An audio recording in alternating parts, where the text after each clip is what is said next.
Hello friends, तो आज हमारा इसमें बहुत ही स्पेशल वीडियो है। इसमें हम आपको बताएंगे कि आवेश और द्रव्यमान में क्या अंतर है, जो कि आप लोग बहुत कंफ्यूज होते हैं कि आवेश क्या है, मतलब कि आवेश और द्रव्यमान के बीच क्या अंतर है। तो आप लोग का ये यह सीरीज चल रहा है ना, इसका एक प्ले लिस्ट बना हुआ है। आप लोग उस पूरे प्ले लिस्ट को क्या करेंगे, रिवाइज कर लेंगे, ताकि आपको आने वाले बोर्ड एग्जाम 2024 में आप लोग का 2 नंबर या क्वेश्चन नहीं छूटना चाहिए।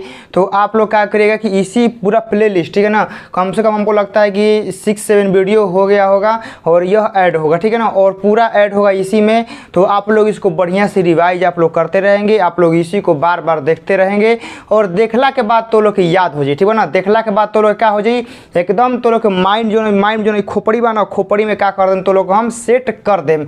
तो जैसे हम स्टार्ट मतलब हम लोग कर रहे हैं, तो आप लोग अपने नोटबुक में क्वेश्चन लिखेंगे कि आवेश तथा द्रव्यमान में अंतर लिखें।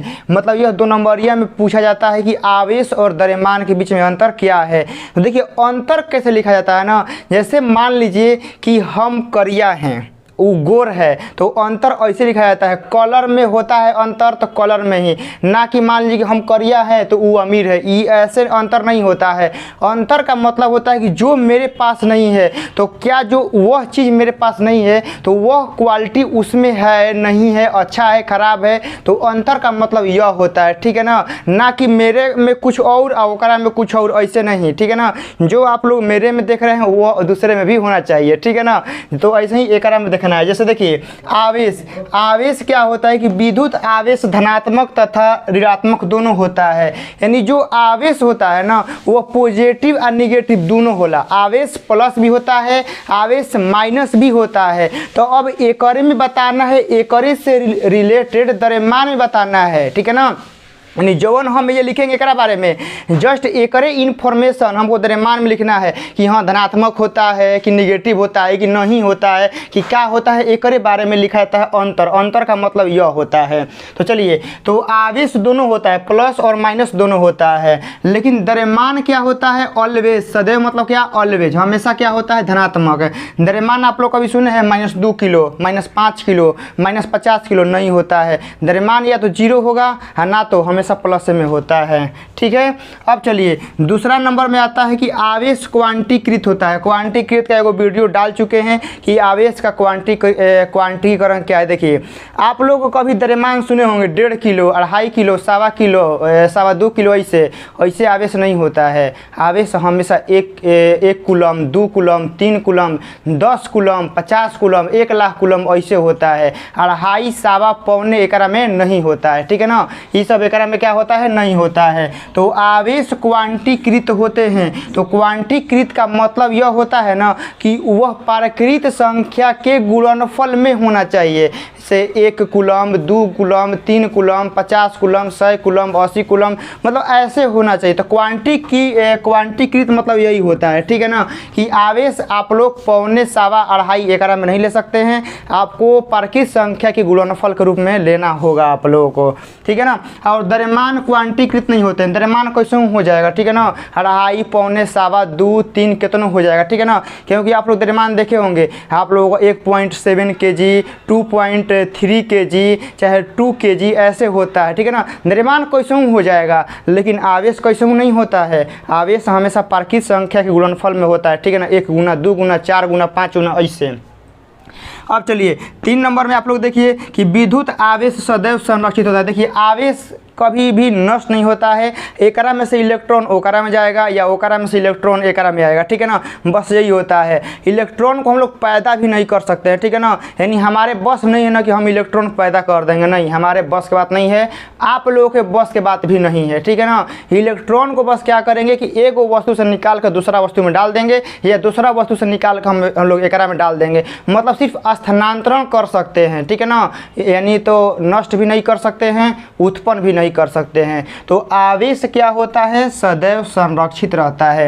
अब देखिए द्रव्यमान यह संरक्षित नहीं होता है। द्रव्यमान अब संरक्षित काहे नहीं होता है, देखिए द्रव्यमान जो होता है ना वो कंजर्वेटिव होता है, लेकिन क्या होता है ना कि द्रव्यमान का कुछ क्षय होके वह ऊर्जा में चेंज हो जाता है, ठीक है ना। यानी देखिए आवेश में क्या होता है कि आवेश को हम लोग नष्ट कर ही नहीं सकते हैं, आवेश आवेश में रहेगा।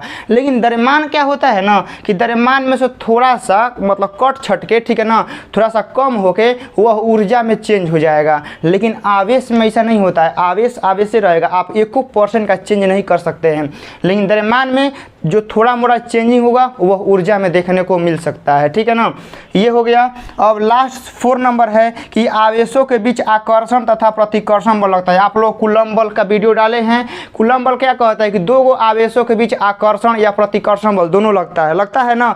कूलम्ब बल क्या कहता है कि 2 आवेश है तो ओकरा बीच आकर्षण बल भी लाग सकेला, प्रतिकर्षण बल भी लाग सकेला। दोनों आकर्षण मतलब होला सटी और प्रतिकर्षण मतलब कि दूर जाई, ठीक है ना, एक मतलब ही होला।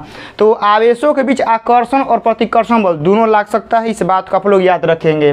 लेकिन जो दो द्रव्यमान की जो वस्तुएं होती हैं, ठीक है ना, तो ओकरा में गुरुत्वाकर्षण बल के नियम से कहता है, गुरुत्वाकर्षण का नियम कहता है कि 2 द्रव्यमानों के बीच सदैव आकर्षण का बल लगता है। आप लोग इसको याद रखेंगे, ठीक है ना। 2 द्रव्यमानों के बीच क्या होता है, सदैव आकर्षण बल लगता है। यह किस नियम से दिया गया है, गुरुत्वाकर्षण बल के नियम से। और आवेशों के बीच आकर्षण या प्रतिकर्षण बल लगता है, यह किस नियम से है, तो ई वाला कूलम्ब नियम से है, ठीक है ना। और जो 2 वस्तुएं जो जिनमें द्रव्यमान है तो ओकरा बीच आकर्षण बल लगता है, तो यह किसने दिया था, गुरुत्वाकर्षण, तो उसी के नाम से गुरुत्वाकर्षण बल के नियम से। तो आप लोग याद रखेंगे कि 2 द्रव्यमानों के बीच सदैव आकर्षण बल ही लगता है, और किस नियम से, गुरुत्वाकर्षण नियम से। ये हो गया। ये आपका 4 पॉइंट है और इसमें हम 1 पॉइंट अपने मन से लिखवा रहे हैं, ठीक है ना, यहाँ पर जगह नहीं है। आप लोग लिख लेंगे 5 नंबर में कि आवेश किसी वस्तु के वेग पर निर्भर नहीं करता है। यानी किसी वस्तु में आवेश है चाहे नहीं है वह उसके चाल पर इफेक्ट नहीं डालेगा, ठीक है ना। यानी कोनो वस्तु उदासीन है चाहे ओकरा में आवेश है, आवेश कहने का मतलब है कि कोनो वस्तु उदासीन है, चाहे वो धनात्मक है चाहे वह ऋणात्मक है, तो उस वस्तु के चाल पर कोई इफेक्ट नहीं डालेगा, ठीक है ना। वो जितना चलना चाहिए उतना चलेगा, 1% का अपना प्रभाव उस पर नहीं डालेगा। लेकिन द्रव्यमान किसी वस्तु के वेग पर प्रभाव डालता है, तो आप लोग लिखिएगा कि द्रव्यमान वस्तु के वेग पर प्रभाव डालता है। जैसे देखिए आप लोग ही हैं चाहे हम ही हैं, आप लोग को अभी दौड़ने के लिए कहाएगा तो आप लोग दौड़ लीजिएगा, ठीक है ना, मतलब एगो स्पीड से मान लीजिए, ठीक है ना। लेकिन आप लोग पे एगो 10 किलो का बोरा चाहे 20 किलो का बोरा आप लोगों के कपार पे रख देंगे, फिर कहेंगे कि आप लोग उसी स्पीड से दौड़िए, दौड़ पाइएगा नहीं दौड़ पाइएगा। यानी द्रव्यमान बढ़ेगा तो स्पीड कम होगा, ठीक है ना। क्या होगा, द्रव्यमान बढ़ेगा तो स्पीड कम होगा, और द्रव्यमान घटेगा तो स्पीड आप लोगों का बढ़ जाएगा। तो जो द्रव्यमान होता है वो स्पीड पर प्रभाव डालता है। कैसे डालता है कि द्रव्यमान बढ़ा देंगे तो स्पीड कम हो जाएगा, और द्रव्यमान घटा देंगे तो स्पीड हमारा बढ़ जाएगा। तो याद ये, तो इस पॉइंट को आप लोग लिख लेंगे कि द्रव्यमान किसी वस्तु के वेग पर प्रभाव डालता है, और आवेश में आप लोग लिख लेंगे कि आवेश किसी वस्तु के वेग पर प्रभाव नहीं डालता है। इतना अंतर आप लोग लिख के आप लोग वीडियो देख लिए होंगे तो आप लोग को याद भी हो गया होगा। लेकिन आप लोग अपने नोटबुक पर भी लिख लेंगे ताकि आप लोग को जब शॉर्ट रिवीजन करना होगा तो आप लोग बिल्कुल शॉर्ट में आप लोग कर लेंगे, ठीक है ना। और इसी को आप लोग बार बार अभी से ही रिवाइज करना आप लोगों को चालू कर देना है। 2 नंबर का जो मतलब पूरा जो पैटर्न है आप लोग से 100% सक्सेसफुल होगा, ठीक है ना। तो आप लोग इसी को पूरा रिवाइज करते रहिएगा। तो मिलते हैं इसके नेक्स्ट पार्ट में। जय हिंद।